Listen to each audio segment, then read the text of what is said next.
जय गुरुदेव। युग गीता से हर श्वास में संपादित दिव्य कर्म ही है यज्ञ। यज्ञाग्नि ही ब्रह्माग्नि। भगवान श्री कृष्ण यज्ञ की अग्नि को भौतिक अग्नि नहीं मानते, अपितु यह ब्रह्माग्नि है, ब्रह्म की ओर जाने वाली ऊर्जा है, ऐसा कहते हैं। यज्ञ पुरोहित के रूप में अंतः में विराजमान वह दिव्य शक्ति है जिसमें आहुति दी जाती है। जिस प्रकार वेदों की भाषा रूपकों की भाषा है, ठीक उसी प्रकार गीता रूपी उपनिषदामृत की भाषा भी उसी तरह की है। भगवान के शब्दों में अग्नि आत्म संयम रूप भी हो सकती है अथवा आत्मार्पण रूपी यज्ञ की अग्नि शिखा भी। यज्ञ का यह विस्तृत विवरण ही यज्ञ की एक ऐसी विशाल और व्यापक व्याख्या तक हमें ले जाता है जिसमें स्पष्ट रूप से यह घोषणा की गई है कि यज्ञ की क्रिया, यज्ञ की अग्नि, यज्ञ की हवि, यज्ञ का होता, यज्ञ का भोक्ता, यज्ञ का ध्येय, यज्ञ का उद्देश्य, सब कुछ वह ब्रह्म ही है। इस श्लोक के माध्यम से हमें जो ज्ञान मिलता है उसी से युक्त होने पर मुक्त पुरुष यज्ञ कर्म कर पाता है। चौथे अध्याय का 24वां श्लोक। सोहम सर्वं खिलविदं ब्रह्म सच्चिदानंदोहम ब्रह्म एव पुरुषः। जैसे वेदांत के महावाक्यों द्वारा इसी ज्ञान की घोषणा ऋषिगण करते रहे हैं। यह ज्ञान समग्र एकत्व का ज्ञान है। जिस विश्व शक्ति में निज के कर्मों की आहुति दी जाती है वह स्वयं भगवान है। आहुति की उत्सर्ग की हुई शक्ति भी भगवान है। जिस वस्तु की आहुति दी जाती है वह भी भगवान का ही कोई रूप है, होता भी वास्तव में मनुष्य के अंदर के स्वयं भगवान ही है। क्रिया, कर्म, यज्ञ सभी गतिशील भगवत सत्ता का ही रूप है। जिस साधक को, लोक सेवी को यह ज्ञान होता है उसके लिए कर्म कभी बंधन का कारण नहीं बन सकते। उसका कोई भी कर्म अपना व्यक्तिगत या अहम युक्त नहीं हुआ करता। परम सत्ता से संचालित इस जगत में जीव का कर्म करने का लक्ष्य यही होना चाहिए। भगवान के साथ एक होकर भगवान की स्थिति और चेतना के ज्ञान को प्राप्त करना, अपना उन पर अधिकार स्थापित करना, यही ध्येय होना चाहिए। जो इस तत्व ज्ञान को जान लेता है, इसी चैतन्य भाव में सदैव विराजमान होता है, वह मुक्त हो जाता है। पर भगवान कहते हैं कि संभव है कि सभी योगी अथवा साधक इस ज्ञान तक नहीं पहुंच पाए। इसीलिए वे अगले श्लोक में कहते हैं, अन्य योगी जन देवताओं के पूजन रूप यज्ञ का ही भली भांति अनुष्ठान किया करते हैं और दूसरे अन्य योगी जन पर ब्रह्म परमात्मा रूपी अग्नि में अभेद दर्शन रूप यज्ञ के द्वारा ही आत्म रूप यज्ञ का हवन किया करते हैं। 12 भिन्न प्रकार के यज्ञ। यहाँ जो आत्मरूप यज्ञ की बात कही गई है, उससे गीताकार का आशय है परमात्मा में ज्ञान द्वारा एक ही भाव से स्थित होकर ब्रह्म रूप अग्नि में यजन करना। इस श्लोक में भगवान यह कह रहे हैं कि इंद्रादि देवताओं को उद्देश्य विशेष के साथ अनुष्ठित होकर दैव यज्ञ किए जाते हैं। ब्रह्माग्नि में जीवात्मा की आहुति देने को ज्ञान यज्ञ कहते हैं। ब्रह्म रूपी अग्नि में जीवात्मा की आहुति देकर जीवात्मा और परमात्मा की एकत्व भावना से होम संपादित करना श्रेष्ठतम जन प्रक्रिया है। यज्ञ शब्द को गीताकार ने परंपरागत रूढ़िवादी अर्थों से मुक्त करके विस्तृत विराट अर्थों में प्रयुक्त किया है। इसी तथ्य को हम यहाँ से 31वें श्लोक तक देखते हैं। भगवान यहाँ 12 विभिन्न प्रकार के यज्ञों का वर्णन करते हैं व उनका मर्म समझाते हैं। श्लोक 26वां। अन्य योगी जन श्रोत्र आदि समस्त इंद्रियों को संयम रूपी अग्नि में हवन किया करते हैं और दूसरे योगी लोग शब्दादि समस्त विषयों को इंद्रिय रूपी अग्नियों में हवन करते हैं। श्लोक 27वां। अन्य योगीजन इंद्रियों की संपूर्ण क्रियाओं को और प्राणों की समस्त क्रियाओं को ज्ञान से प्रकाशित आत्म संयम रूप अग्नि में हवन किया करते हैं, अर्थात सच्चिदानंद घन परमात्मा के सिवाय अन्य किसी का भी चिंतन करना ही इन सब क्रियाओं का हवन करना है। श्लोक 28वां। कई पुरुष द्रव्य संबंधी यज्ञ करने वाले हैं, कितने ही तपस्या रूप यज्ञ करने वाले हैं तथा दूसरे कितने ही योग रूप यज्ञ करने वाले हैं, कितने ही अहिंसा आदि तीक्ष्ण व्रतों से युक्त साधक स्वाध्याय रूपी ज्ञान यज्ञ करने वाले हैं। श्लोक 29वां व 30वां।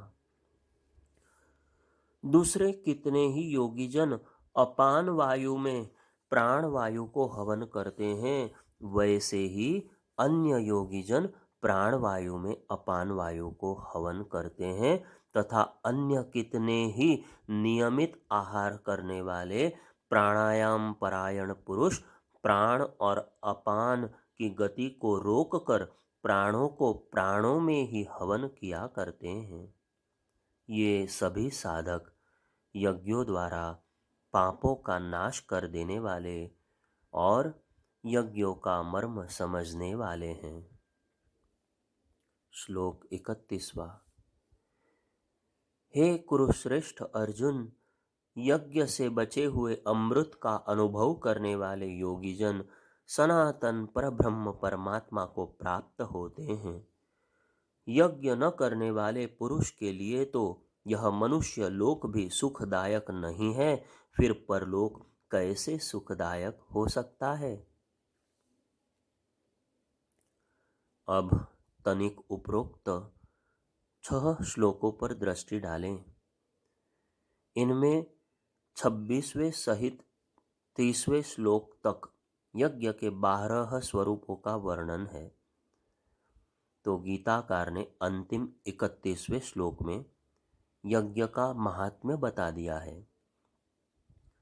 इसके बाद भी वह महात्म्य की चर्चा करते हुए ज्ञान यज्ञ की महिमा एवं ज्ञान को क्यों व किस प्रकार एक दिव्य कर्मी के द्वारा धारण किया जाए, इसे समझाते हुए अंततः अर्जुन की काफी कुछ भ्रांतियां निर्मूल करने में समर्थ हो जाते हैं। साधक अपने जीवन को यज्ञमय बना लें। इसके लिए श्री कृष्ण 12 विभिन्न प्रकार के यज्ञों का वर्णन करते हैं। इन सभी का संबंध व्यक्ति की आंतरिक क्रियाओं तथा बहिरंग संबंधों से है। इससे मनुष्य मात्र का सारा जीवन यज्ञमय बन जाता है। अनंत रूप में संव्याप्त प्रभु की निरंतर पूजा में बदल जाता है। योगेश्वर श्री कृष्ण द्वारा बताए गए 12 प्रकार के यज्ञ इस प्रकार हैं। एक सूची से हमें सब समझ में आ जाएगा। पहला, देवताओं का पूजन, यज्ञ अनुष्ठान, देव यज्ञ। दूसरा, ब्रह्म रूपी अग्नि में जीवात्मा की आहुति देकर एकत्व भावना से होम। तीसरा, इंद्रियों का संयम अग्नि में हवन। चौथा, इंद्रियाग्नि में विषयों का हवन। पांचवा, समस्त इंद्रिय कर्मों प्राण कर्मों का ज्ञान दीप्त आत्म संयम योग रूपी अग्नि में हवन। छठवा, द्रव्य यज्ञ। सातवां, तपो यज्ञ। आठवां, योग यज्ञ। नौवां, स्वाध्याय यज्ञ। 10वां, अपान में प्राणवायु का यजन। 11वां, प्राण का अपान वायु में यजन। 12वां, प्राणों का प्राणों में यजन। उद्देश्य अनंत से तादात्म्य। उपरोक्त सभी का उद्देश्य एक ही है, साधक की शुद्धि, परम लक्ष्य की प्राप्ति हेतु तैयारी। इन यज्ञों का स्वरूप सामान्य पाठकों को समझने में थोड़ी कठिनाई हो सकती है।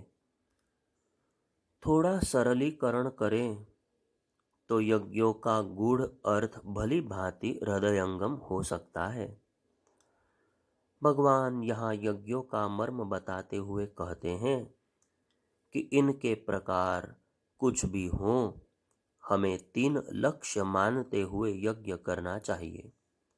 पहला, ऊर्ध्वगामिता, हमारे विचार ईश्वरोन्मुख हों। दूसरा, कषाय कल्मषों का परिशोधन, अशुद्धियों का निवारण। एवं तीसरा, अनंत के प्रति तादात्म्य का भाव का विकास।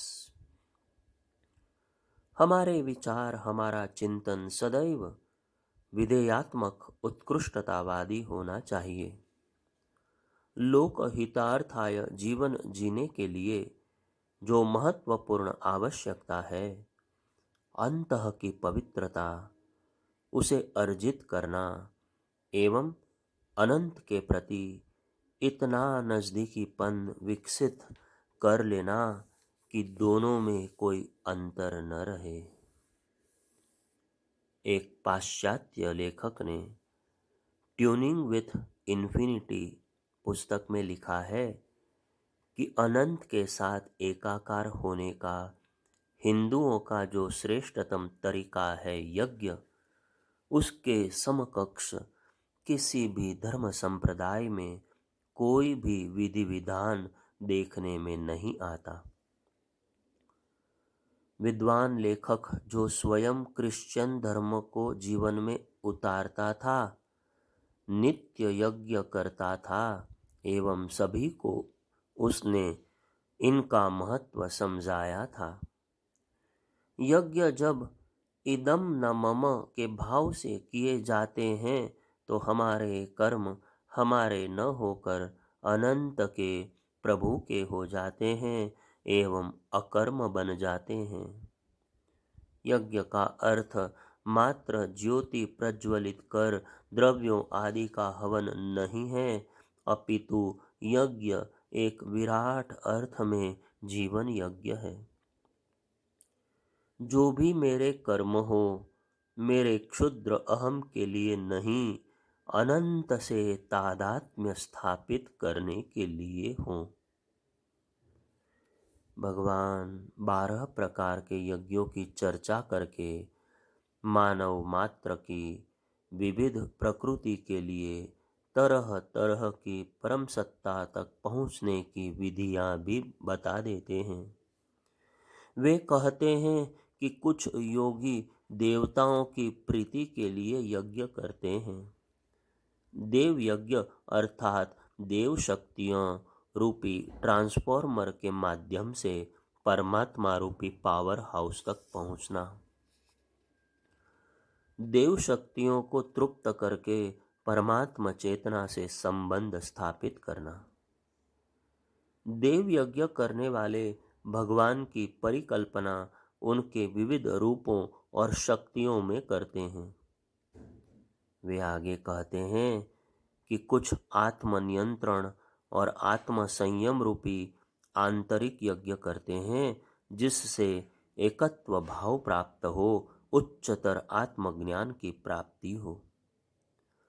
कुछ योगी इंद्रियों के विषयों को ग्रहण तो करते हैं, पर उस इंद्रिय व्यापार से मन को क्षुब्ध नहीं होने देते, मन पर उनका कोई असर नहीं पड़ने देते, इंद्रियों को ही विशुद्ध यज्ञाग्नि बना लेते हैं। यह एक साधना है जिनमें इंद्रियों को इतना स्तब्ध कर दिया जाता है कि अंतरात्मा अपने विशुद्ध शांत रूप में मन से बाहर निकलकर स्वतः ही प्रकट हो जाती है।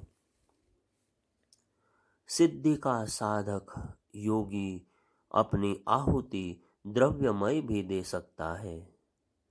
द्रव्यमय अर्थात चैरिटी दान के निमित्त पारमार्थिक भाव से किए गए कार्य।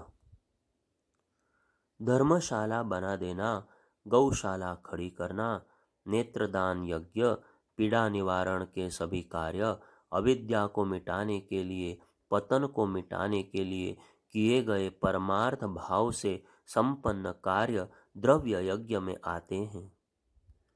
कोई इस शब्द से भ्रमित न हो कि फलाना फलाना द्रव्य डालना, उसी से आहुति करना द्रव्य यज्ञ कहलाता है। यह यज्ञ भगवान के अनुसार तपो यज्ञ भी हो सकता है, अर्थात आत्म संयम का वह तप जो किसी महत्तर उद्देश्य के लिए किया जाए। संयमी साधक चेतना का परिशोधन कर परमात्मा की विराट चेतना को अपने व्यक्तित्व के माध्यम से जरने देता है। यही तपोयज्ञ कहलाता है। इसके अतिरिक्त यह योग यज्ञ भी हो सकता है। योग व तप में अंतर भगवान ने 6ठे अध्याय के अंतिम श्लोक में तपस्विभ्योऽधिको योगी नामक श्लोक में सूक्ष्मतम ढंग से समझाया है। दूसरा अर्थ है योगाग्नि में कर्म संस्कारों का दहन। श्रेष्ठ योगी साधक न केवल अपने कर्मों को, स्वयं को भी योगाग्नि में भस्म कर ब्रह्मलोक की प्राप्ति करते हैं। शबरी ने भगवान राम से मिलन एवं ज्ञान की प्राप्ति के बाद अपने आप को योगाग्नि से युक्त कर परम चेतना से तादात्म्य कर लिया था। भगवान शिव की पत्नी दक्ष रूपी सती का योगाग्नि में भस्म होना तो विख्यात है ही। शरीर से बड़ी बात है जीवित रहते अपनी कर्म वासनाओं संस्कारों को योगी बनकर भस्मीभूत कर देना। योग का पहला काम है व्यक्ति को अंतर्मुखी कर देना, इंद्रियों को मन की ओर मोड़ना, संयम की अग्नि में हवन करना। संयम दमन का नाम नहीं है। संयम का अर्थ है पूरे होश हवास में किए गए कर्म। पूरे होश में रहकर मन को चंचलता की ओर से अंदर की ओर मोड़ना। भगवान आगे स्वाध्याय की, स्व के प्रशिक्षण व अध्ययन की क्रिया को भी यज्ञ बताते हैं तथा अंत में कहते हैं कि यह राजयोगी एवं हठ योगी गणों द्वारा किए गए प्राणायाम प्रधान व अन्य प्रकार के योग यज्ञ भी हो सकते हैं। समझें यज्ञ का मर्म, परम रहस्य। अब उपरोक्त यज्ञों के विस्तार को समझकर योगेश्वर की मूल शिक्षा को समझा जाए।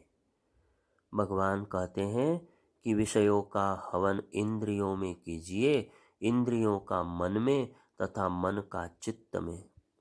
चित्त का हवन अहम में कीजिए तथा अहम का हवन आत्मा में कीजिए। शुद्ध निरंजन शुद्ध बुद्धि आत्मा में इस प्रकार हवन होते ही अशुद्धियाँ जलने लगती हैं, ऊर्ध्वगमन होने लगता है तथा अनंत से तादात्म्य की परिस्थितियाँ बन जाती हैं।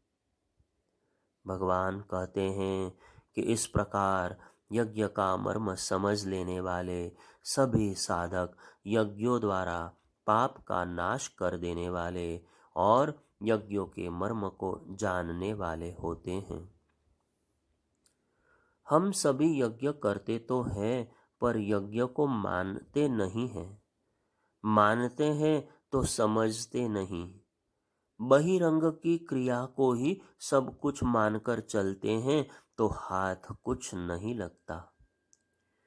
यज्ञ का ज्ञान विज्ञान समझे बिना, उनके ज्ञान यज्ञ वाले मर्म को समझे बिना किया गया यजन तो मात्र अग्निहोत्र की बहिरंग प्रधान प्रक्रिया है, जबकि यज्ञ हर श्वास में, जीवन की क्रिया में, हर विचार में संपादित किया जाने वाला एक दिव्य कर्म है। भगवान इसके पूर्व यज्ञ से ही सृष्टि के उत्पन्न होने की बात तीसरे अध्याय में विस्तार से कर चुके हैं। शास्त्र कहता है, यज्ञो वै श्रेष्ठतम कर्म। यज्ञ श्रेष्ठतम स्तर पर किए जाने वाले कार्य ही हैं। परम पूज्य गुरुदेव ने यज्ञ की सही अर्थों में पुनर्प्रतिष्ठा की। यज्ञ मात्र कर्मकांड तक, कुछ प्रतिष्ठित समृद्धि संपन्न व्यक्तियों तक, सकाम यज्ञ करने वालों तक सीमित होकर रह गए थे। उन्होंने इन्हें जन जन के लिए प्रत्येक की क्षमता योग्यतानुसार सुलभ बना दिया। दान, देव पूजन, संगतिकरण की उनने युगानुकूल व्याख्या की एवं जन जन की यज्ञ वृत्ति को जगा दिया। यज्ञों की परंपरा को पुनर्जीवित किया एवं पूरे युग को यज्ञमय कर सतयुग की वापसी की प्रक्रिया को गति दी। पुरुष सूक्त कहता है कि उस सर्वभूत यज्ञ से ही चारों वेद जन्मे। उन्हीं का विस्तार ज्ञान में वैदिक संपदा के सब तक पहुंचने के रूप में हुआ। परम पूज्य गुरुदेव का जीवन यज्ञमय रहा। वे इसमें जीवन भर एक समिधा बनकर जले एवं तिल तिल कर अपने कण कण की आहुति देकर एक दिव्य कर्मी को कैसा होना चाहिए उसका शिक्षण दे गए। हम उनके जीवन से यही शिक्षण लें, स्वयं के जीवन को भी यज्ञमय बना सकें, यही प्रेरणा सतत हमें मिलती रहनी चाहिए। शांति कुंज के उद्धाताओं द्वारा एक बड़ा सुंदर गीत गाया जाता है। हे प्रभु, जीवन हमारा यज्ञमय कर दीजिए। यदि इस गीत के मर्म को जीवन में उतारा जा सके तो सभी का जीवन सही अर्थों में दिव्य बन सकता है। यज्ञ वृत्ति अर्थात निम्नगामी प्रकृति की क्रियाओं को अपने अधीन करके उस दिव्य आनंद का रसास्वादन किया जाए जो यज्ञ से, आत्म बलिदान से, श्रेष्ठ उद्देश्यों पर न्योछावर होने से प्राप्त होता है। आगे की चर्चा कल करेंगे। जय गुरुदेव।